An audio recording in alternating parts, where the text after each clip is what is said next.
a song especially for my good friend Jerry Riggs. I'll take just a minute here and tell you a little story about Brother Jerry and myself. I started working down the second fret down Center City in Philadelphia way back in the early 60s. So somebody remembers that place. Brother Jerry was working back there in the kitchen. He was cooking or doing something back there. Anyway, he was working for Manny Rubin. And I had planned when I finished that week to go home and never go on the road no more. Because I was so lonesome I was going to have to stay in a little hotel across the street. And Brother Jerry comes up to the dressing room. He says, "Why don't you come over to my house and stay? There's a room over there with your name on the door with a good clean bed in it." And I said, "Buddy, I hate to put you out. I'll think about it." I said, "Well, if you let me split the grocery bill with you for that week." He argued hard and heavy about that, but I finally made him give in. And that helped me along a little. I decided not to quit the road.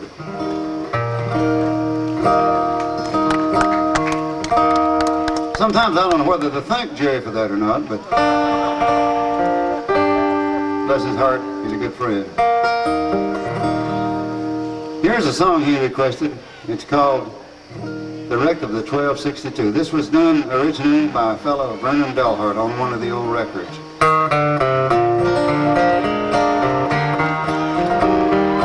She just left a point at Chicanee, the freight number 1262,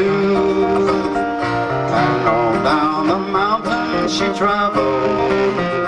So brave were the men in her crew. Engineer pulled at the whistle, for the brakes didn't work when applied, and the brakeman climbed out on the car top, for he knew what that whistle had cried.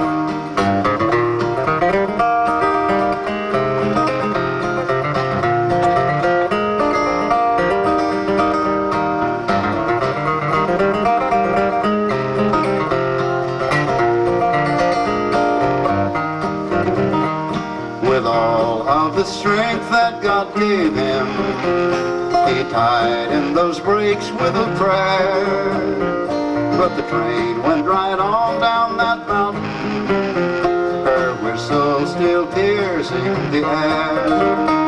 She traveled at 60 an hour, gaining speed every foot on the way. And then with a crash it was over, track the freight lay.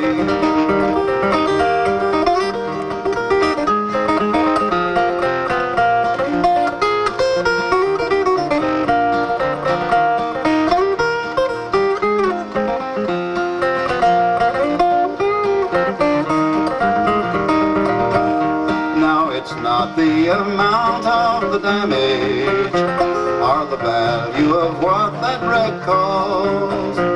It's the sad scene they found in the cabin, where 2 lives of 2 brave men were lost. They found them at their post in the wreckage, where they died when the engine had fell.